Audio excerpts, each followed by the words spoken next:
All right, I think it's time to start. We have a lot of stuff to go through, so let's just get into it.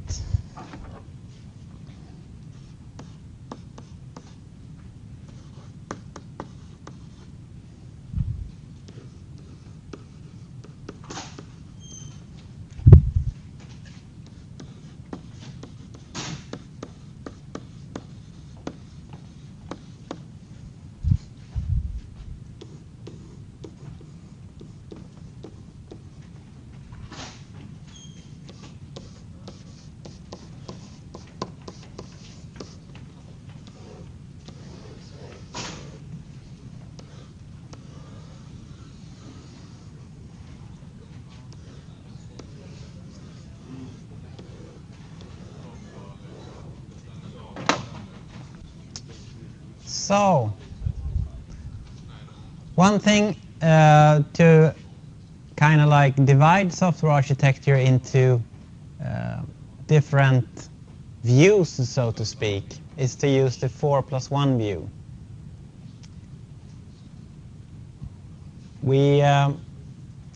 There are probably more views than this that you can use. I think the 4+N view is something that you can hear about and read about. But these are kind of like the 4 basic views that you should think about when doing software architecture. And we have the logical, the development, the process, and the physical views. So in the physical view,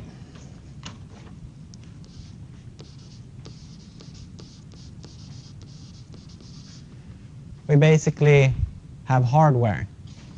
What computers, what network specifications should the system run on?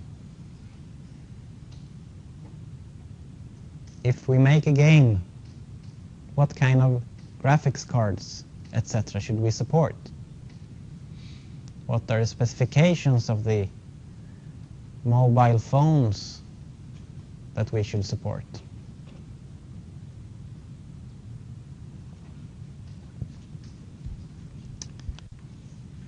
In the process view, we have processes.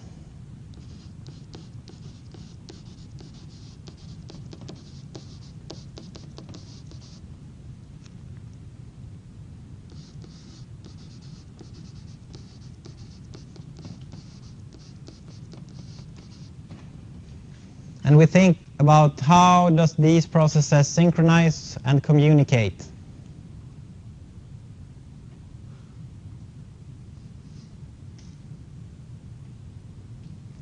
Luckily for us, we won't be talking a lot about neither process view or physical view in this course, because that is a little bit of another subject area and quite complicated, so it does not really fit in with analysis and design. But those are important views to have in mind. Sometimes you get these for free, so to speak, when you decide to, okay, we will do a web-based system, we will use these servers, these communications protocols we get for free, so to speak, and we maybe use a web host to run our system, so we don't need to worry so much about the hardware, and we use virtualization and stuff like that. But it can be a system also that when you need to run your own servers and the client needs to have their own servers and their own backbone networks and redundancy and stuff like that, so it can be quite complicated also. But as I said, that is not the focus of this course. We will be looking more into the development and logical view, especially the logical view. In the development view, we have components.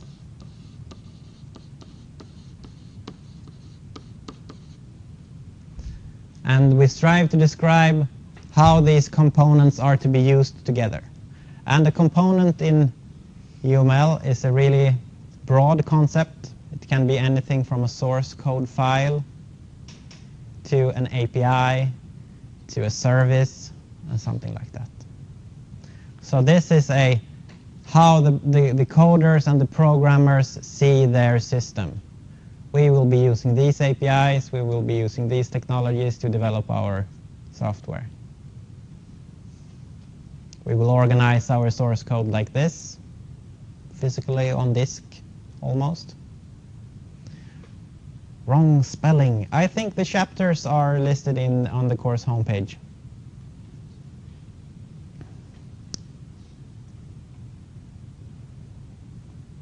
I probably spelled something wrong. And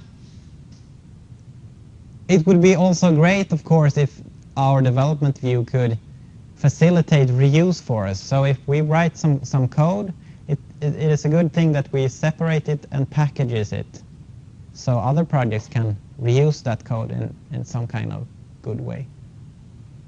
Here we can also take a look at stuff like how do we actually deploy our system?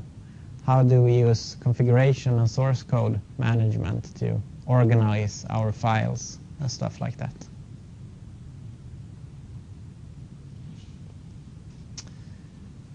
And maybe the most interesting part, or at least I think so, is the logical view.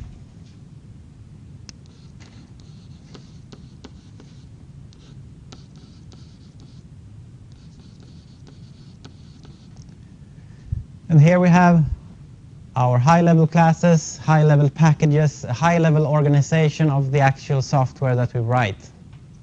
How should we organize our classes in the best possible way to facilitate our implementation and to get the qualities out of the system that we want?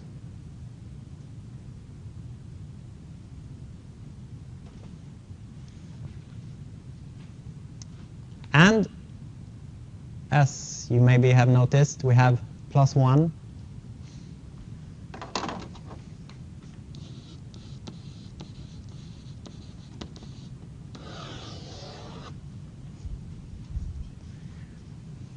Oh, I missed the physical. Never mind. And that is the scenario view. And the scenarios are, for you who can remember so far back, a part of a use case. That is a requirement. So we use our requirements, a selected few of our requirements that we deem architecturally significant, and we use those requirements to show how they are realized in the logical view, in the development view, in the process view, and in the physical view. So the actual software architecture becomes a little bit like a tutorial for the developers that join the project in the construction phase. They should be able to look at the software architecture and know, okay, I'm doing something similar to this. These are the steps I should follow. I should put my files here. I should use this API. I should deploy to this hardware, this server. Those two processes communicate via HTTP. My source code goes here. I should connect my classes like this to these other classes. I cannot solve the problem that way. I need to do it in some other way.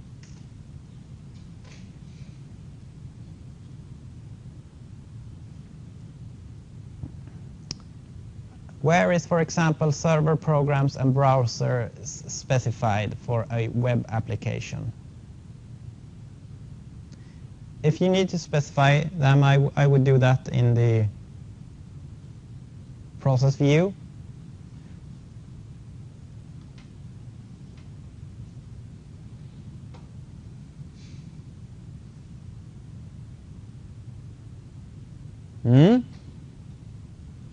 Yeah.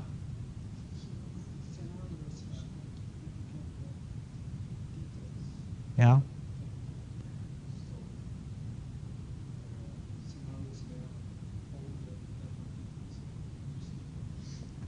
Yeah, the question is the scenarios, if they are the full use cases or just one scenario in the use case, or all of them. Yeah, I think you should make a selection.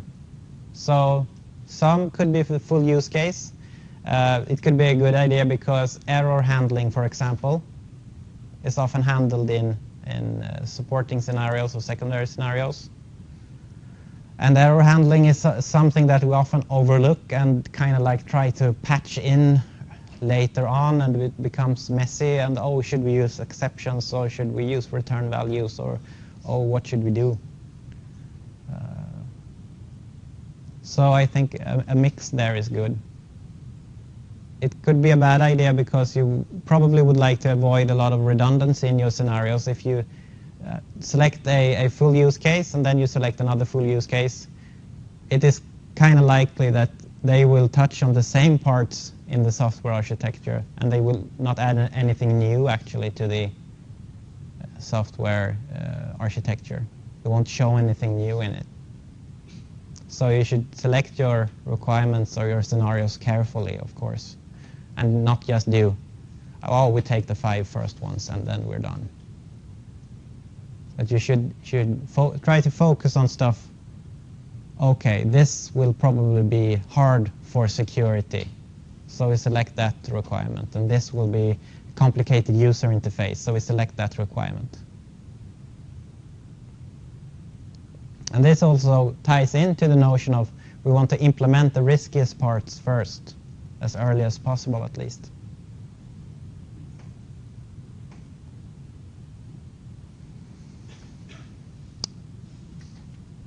All right, I think on the course homepage for this lecture we have a paper about this. Oops,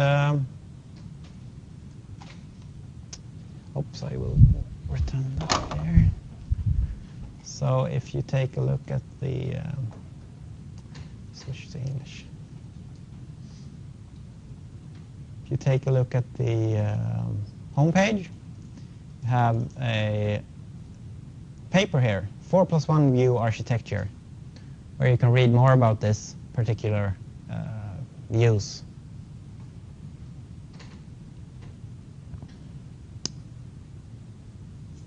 All right. So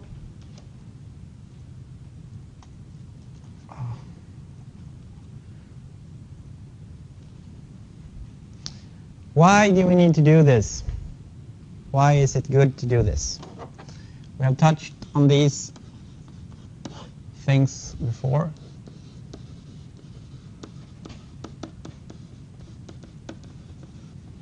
We need to communicate, especially to developers that come in. Yeah, the scenarios included here are the high-risk scenarios. Maybe that's a little bit of an oversimplification, but I think going for the high-risk scenarios, you have at least a few good candidates for your scenario view. Maybe you should do some kind of analysis if they all touch on the same risk, for example, a few of them. Maybe you should just select one. So we need to communicate technically with our customer and explain to them the consequences of doing these early decisions, because customers often want a web-based system. So you should explain to them that, okay, if you want a web-based system and you want very high security, it's going to cost you probably. And not only in development, but also in maintenance and keeping servers and APIs up to date. The heartbleed bug, for example, was probably not that cheap. We have new developers. After the elaboration phase, we can add a lot of developers to our system because they should be able to figure out how they should work by looking at the software architecture. Maybe you have a separate testing department. They are probably interested in the components that we use, so they can start making, for example, stubs and mocks of these APIs for testing our software.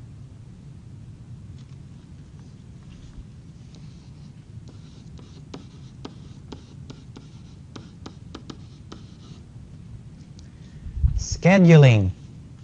If we are to have many developers, we need to have some basic division of stuff so that not everyone needs to work in the same file. We probably could write all our code in one file in one function, but it would not be a good idea because everyone would be in that file working and overwriting each other's stuff all the time. We need to use experts as efficiently as possible. Experts on tax regulations, experts on the DirectX API, experts on OpenGL, experts on JavaScript should be used in a good way.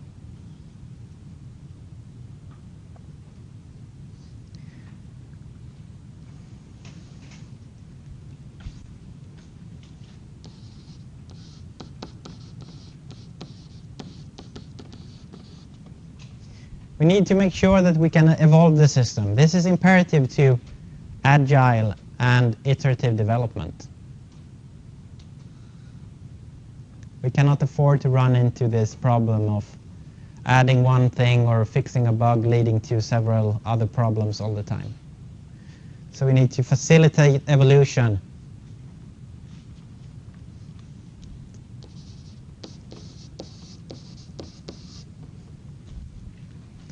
And also the holy grail of reuse. We, of course, would like to reuse our classes, our components, for the next project.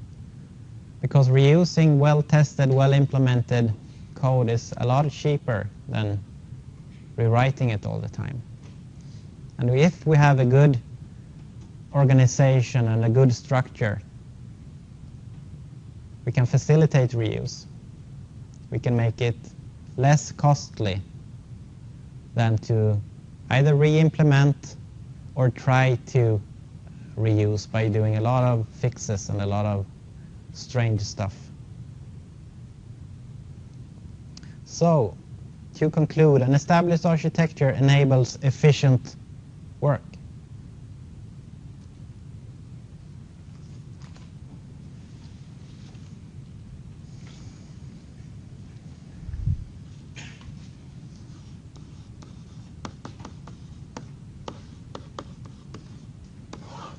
So let's go into this logical architecture then. And now when I say architecture, I often mean logical architecture.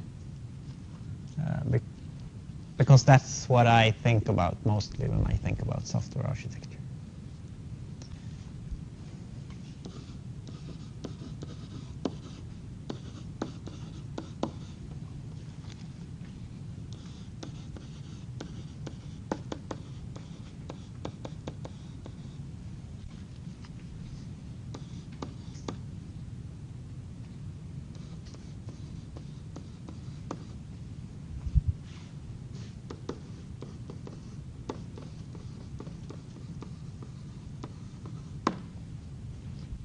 So it's simply large-scale organization of classes into packages.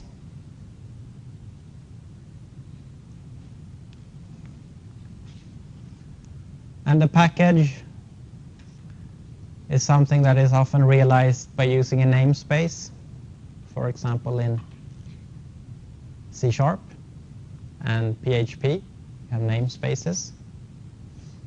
In UML they are called packages. I think they're called packages in Java also.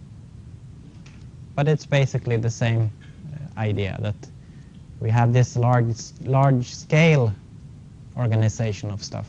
And we can put our classes into these containers or packages by following certain rules.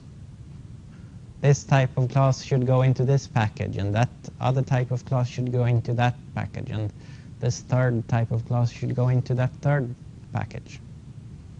And in our packages we can also have sub-packages. That is this large-scale organization.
So the basic idea is to find logical groups of classes that collaborate closely.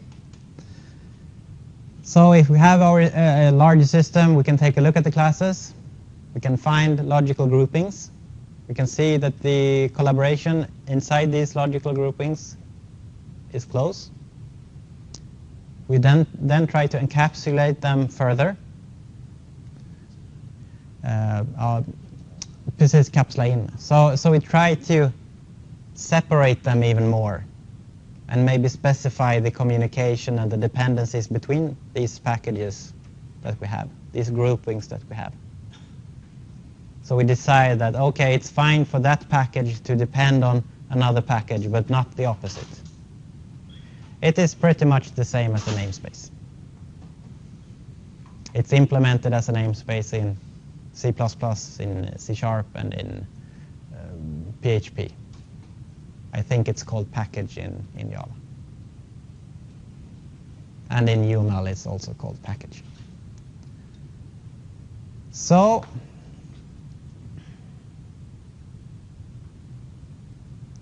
this is not so easy to do, because it's kind of like you need to have the system before you can do this. You need to have all the classes and you need to see how they collaborate.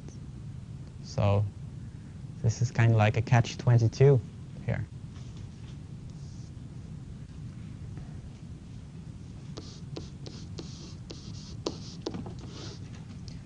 So how should we do this? We don't have the system. We don't know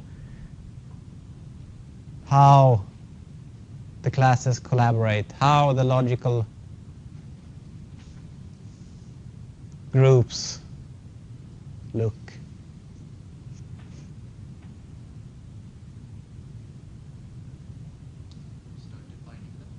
We could try to start defining them and make all the classes and stuff like that. That could be possibly one way. I think it would take probably a lot of time, because a system does not consist of 5, 10, 20 classes. It's probably 100 or 1,000 classes if we're looking at a large system. So it's kind of like doing the detailed design and then kind of like extracting the architecture from that design.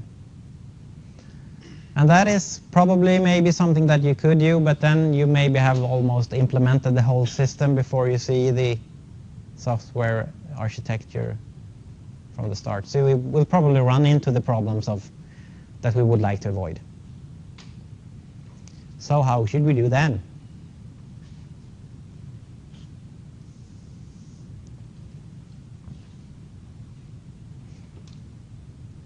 Yeah, isn't it quite often similar packages in similar systems? That could be a good idea to use our experience.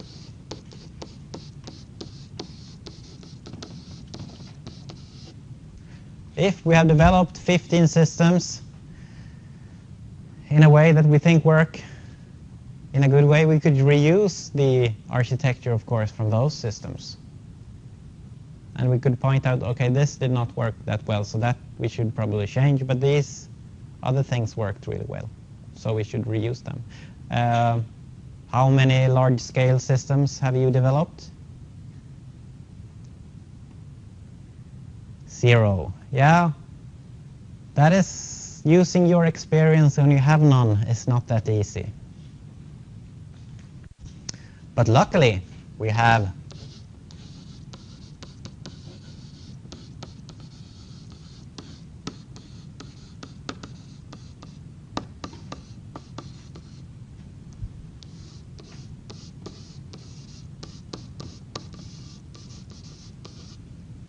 guidelines and principles and patterns that other people, other developers have shared with us, and they have written them down on Google and in books. And the software industry is, I shall not say plagued with patterns, but patterns for almost everything exist. Patterns for efficient user interface creation, patterns of testing, patterns for low-level design, patterns for certain languages, patterns for architecture, patterns everywhere. Also anti-patterns, stuff that really did not work.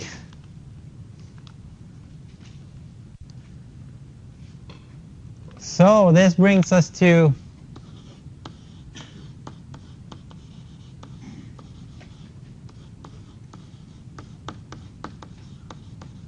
software patterns, and the course literature is even named Applying UML and Patterns. So the remainder of this course will be a lot about patterns.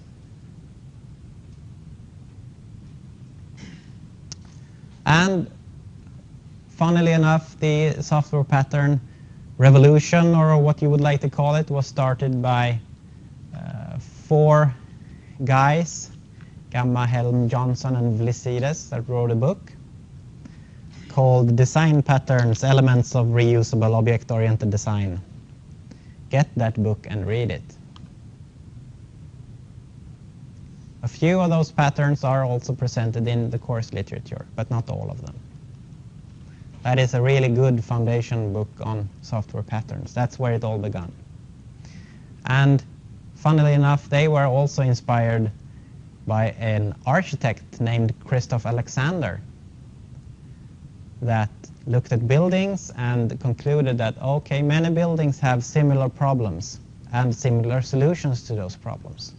So he wrote a book about patterns in building architecture.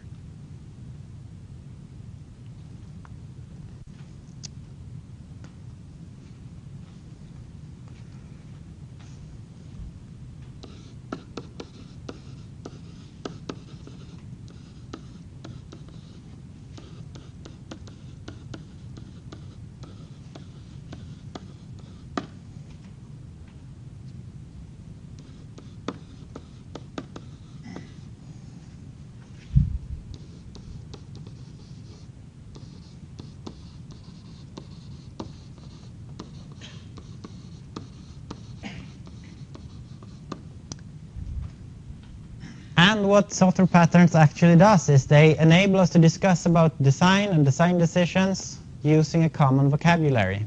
So it's much more efficient to know software patterns and be able to express yourself and your design ideas and decisions using these names than to write diagrams and try to explain it in other words. So it's much more efficient if I say, oh, we should use an abstract factory there, instead of trying to write a kind of complicated diagram. And if you know what an abstract factory is, then it's no problem for you to grasp the design solution. So it is important to have these patterns as tools in your toolbox as software developers, because they come up over and over again in APIs, in libraries, in your own applications, when discussing with other developers. So they form some kind of high-level common language.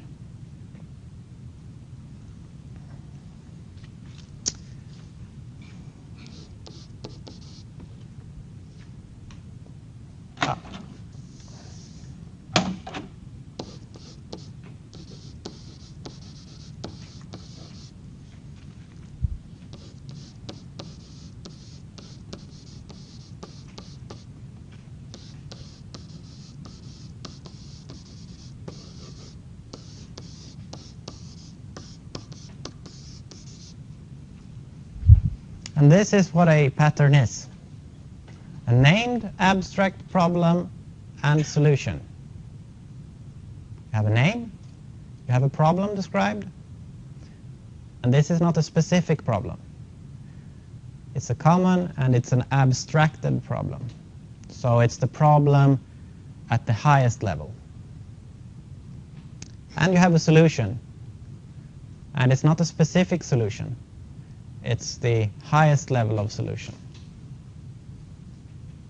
Often you also have examples that are maybe more specific for a specific programming language or a specific implementation. But this is the essence of a software pattern, a named, abstract problem and solution. So the work you have to do then is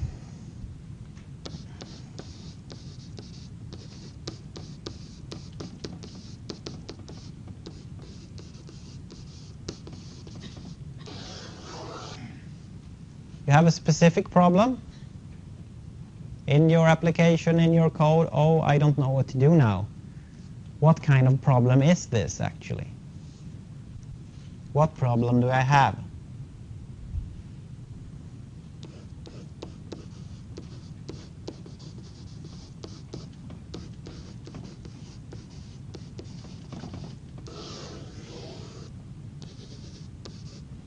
And you need to find the abstract problem. You could maybe look at it as you need to find, you have an instance of a problem, and you need to find the class of the problem. You have a specific problem, and you need to find what is the problem that I have, what is the abstract problem that I have. And the next step is to take your problem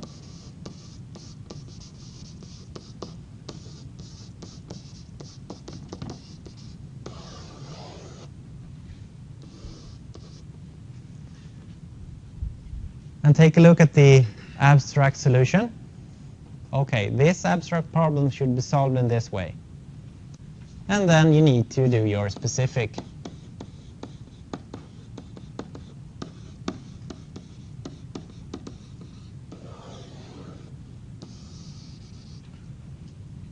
solution.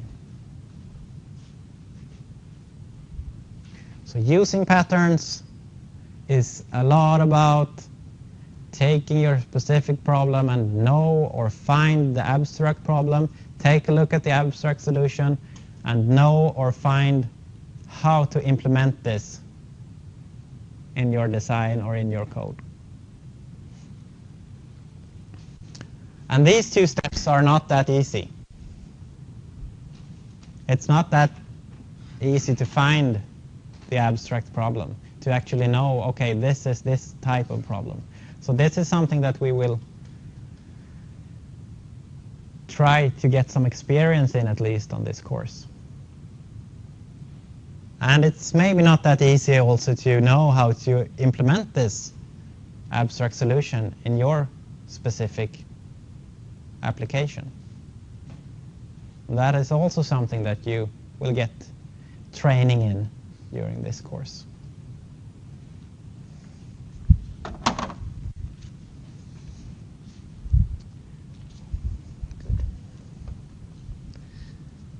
So let's start.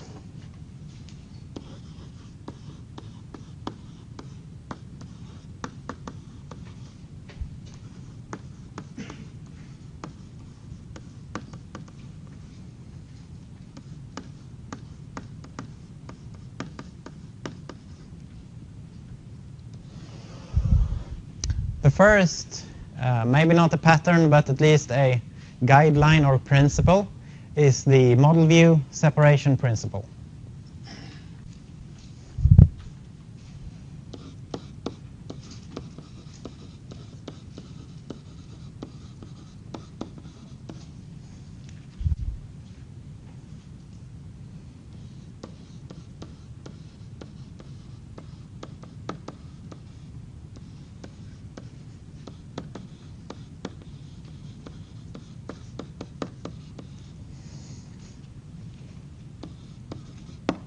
It's a fundamental separation of interactive software.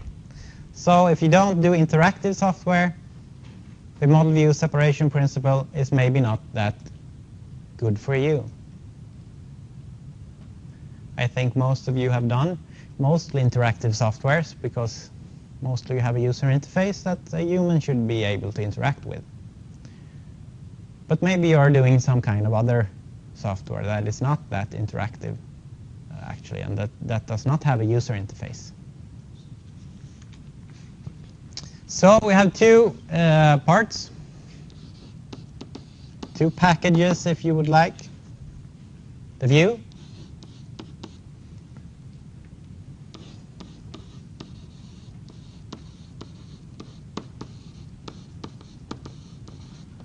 That is the user interface, the presentation. Could be graphical, could be sound, tactile devices, or other kinds of user interfaces that we don't really know about yet. You have this body recognition, cameras, or whatnot. Basically, the view is responsible for handling getting input from the user. Whether it is talking, waving a wand, or clicking in a user interface, or typing commands, it is input.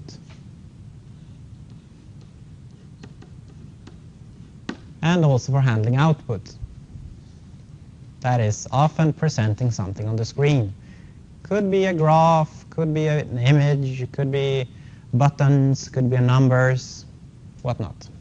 Could be a really nice 3D graphical user interface or something like that.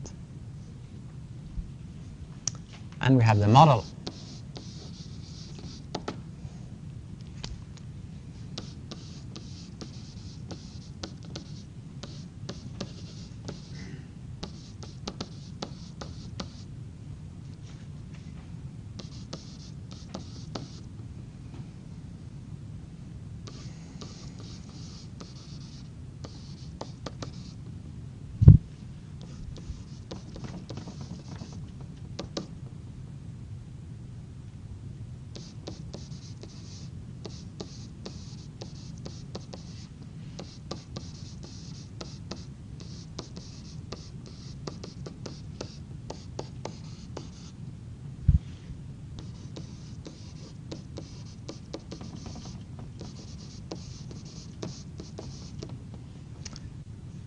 And these are the domain, business, rules, domain layer, the actual parts that fulfill the requirements.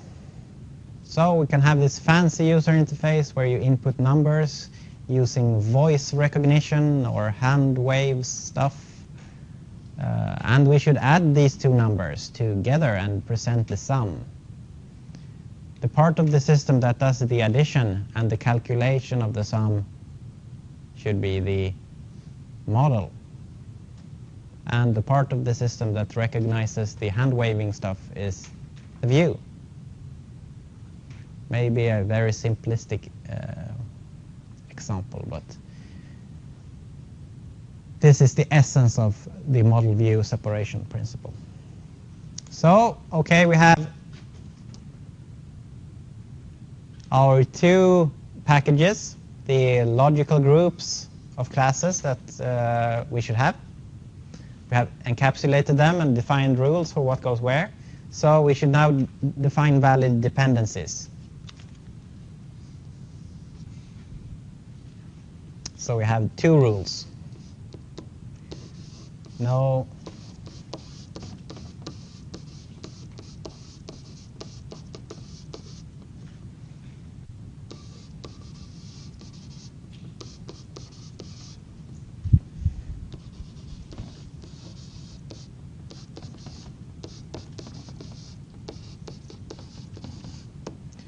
The first rule is that we can have no dependencies from the model to the view.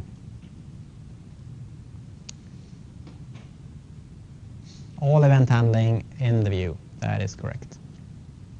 So what is a dependency?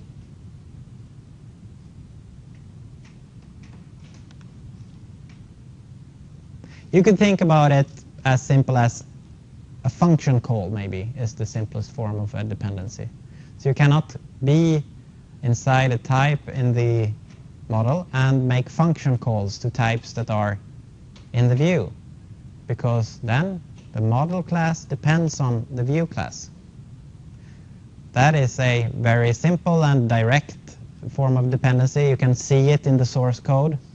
Oh, I need to include this package or require once it from PHP or import it. I need to import that into my model class, and oh, it says view up here, so okay, something is probably wonky. You can also have more subtle dependencies. Maybe the model reads something from a file that the view produces. That is a form of more subtle dependency that you can have. But you should strive to have no dependencies from the model to the view. Why do you think that is a good idea? The view can change. Exactly. Probably the view is also quite complicated. Writing good user interfaces is something that is quite cumbersome. It's quite hard. You often have experts in these user interface APIs, JavaScript, Bootstrap stuff, whatnot. And mixing that with the business logic experts, it's probably not so easy to find the person that can do both those things. So it's a good idea to separate them from both a organizational point of view. You can have experts working separately. You probably need to change the user interface quite a lot more than you need to change the business rules, because user interfaces come with flavors. The flavor of the month is Bootstrap. The next flavor of the month is some other kind of user interface. So we need to change it to be competitive. And then having to change all the stuff in your model also is not the best idea. And you can't reuse the model actually for our next project if it is intertwined with dependencies to the view, because then you need to reuse the user interface also. A third thing is that user interfaces are often tied to a platform. So you might have a user interface that is specialized for DirectX or OpenGL or the web. And if you have dependencies in your model to this platform, it will be very hard for you to switch your platform. Yeah, it helps sharing code between projects. It facilitates reuse, for example, as we stated earlier.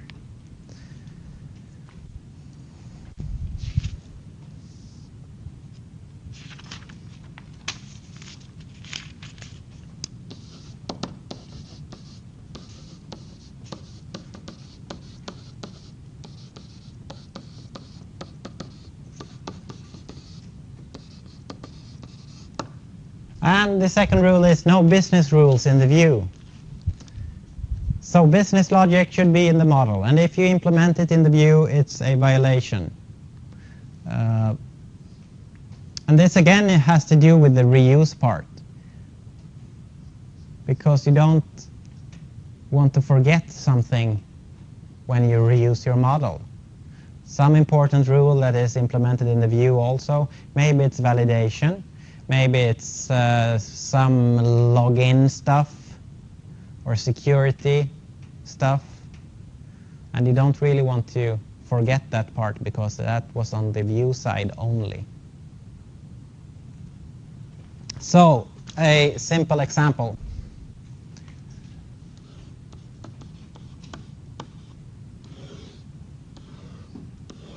We are doing an application that is about circles.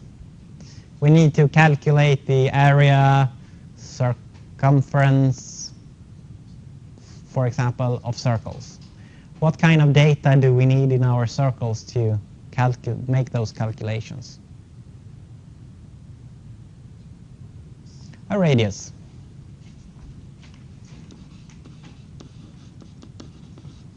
So we can have this function get area.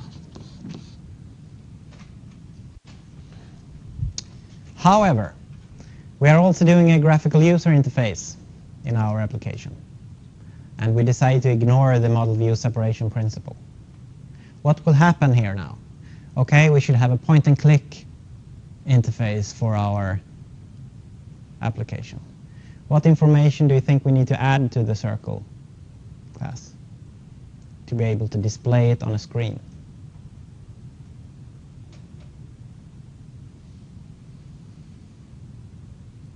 Event handling, yeah. We probably need some kind of function here. On And maybe we should send in some arguments. So we need to know, okay, the user clicked the circle. Something should happen. Maybe it should be another color, or it should be bold, or something like that. So that the user can know, okay, these are the selected circles. Something else that we need to add.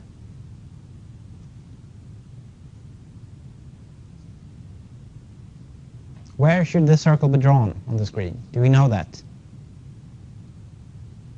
No, we have a radius. So we probably need a position. And as I said, a color maybe.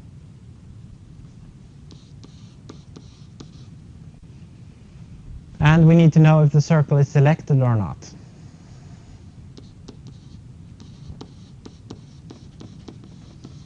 And you can probably find a lot more. What kind of line style should we have? Should we have a fill color? You could probably find a lot of other data that is related to the graphical presentation of the circle. Yeah, we need to have some kind of print.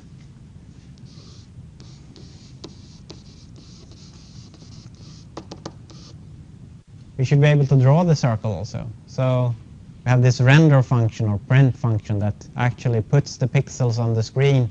So using the color and the position and the radius and the status of if you are selected or not.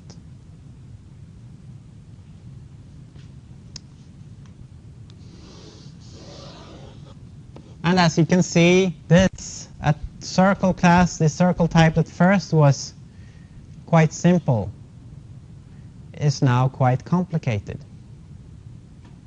It got a lot of data added to it. That has nothing to do with the business rules of calculating the area of the circle. It got a lot of functionality, and probably quite complex functionality, especially compared to the getArea function. That's like a multiplication or something like that. So you have this event handling, and you have this rendering. Yeah, and into these functions you probably need to add buttons and desktop stuff and some kind of representation of the screen that you can put pixels on or something like that. So you get a lot of dependencies going out here from this class to an API for handling that.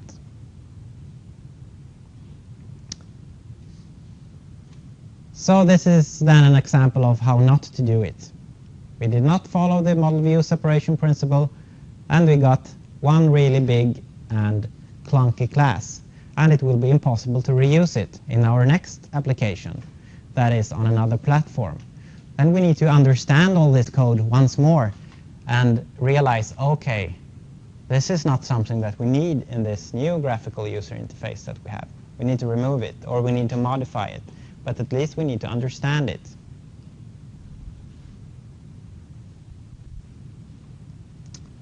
So then, you should of course separate these two then, and have your circle as it was with the radius,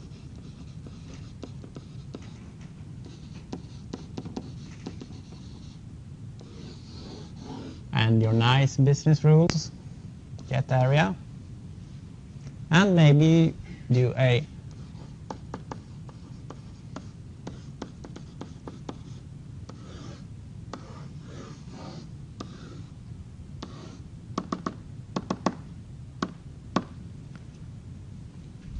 visual circle instead, a graphical circle that is responsible for printing a circle to a certain kind of screen, handling the events, storing the data that is needed for that particular user interface. And you will probably have a dependency here. That is, the visual circle is dependent on the circle, because we need the radius probably to be able to print our visual circle on the screen.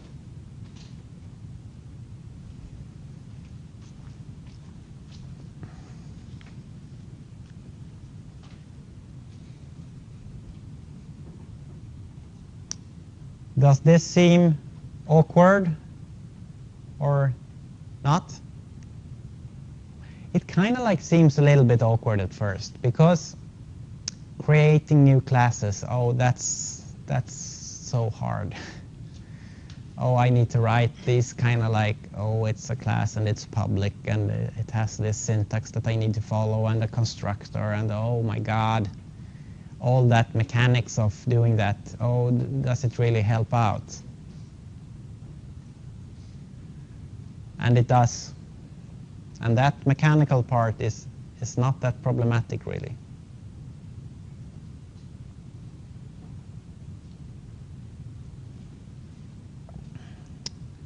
And we have already done this in our little dice game. If you remember from the first lecture that we had,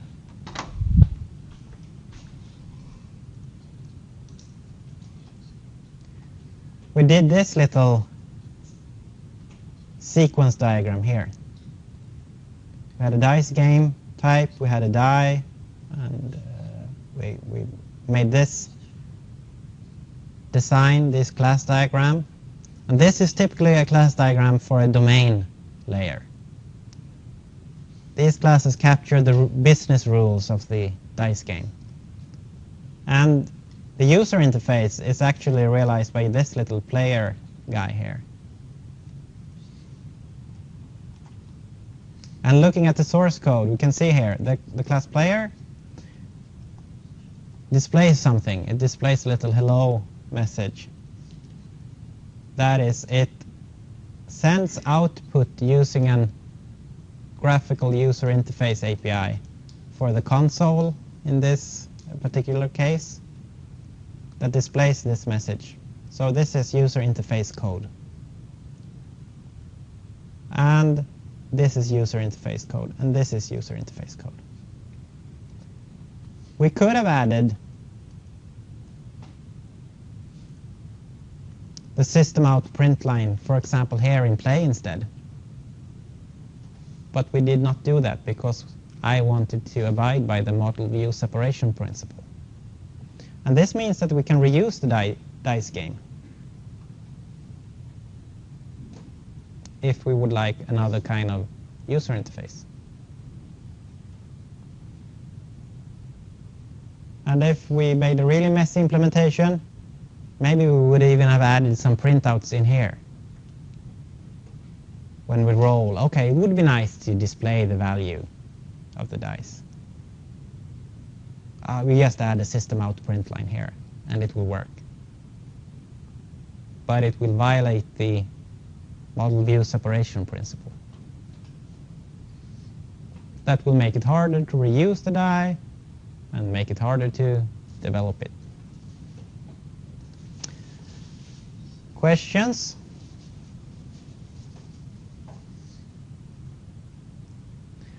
So we will continue with this tomorrow and take a look at the more complex example and continue the exploration of logical software architecture and patterns. And as you see, we get more and more into software. So one thing to think about now is that the classes and the dependencies often mean something in the implementation. And that is also something that we will take a closer look at throughout the course. How do we implement this? How does this implementation look in a diagram? All right, I'm finished. Are you done? Good. See you tomorrow.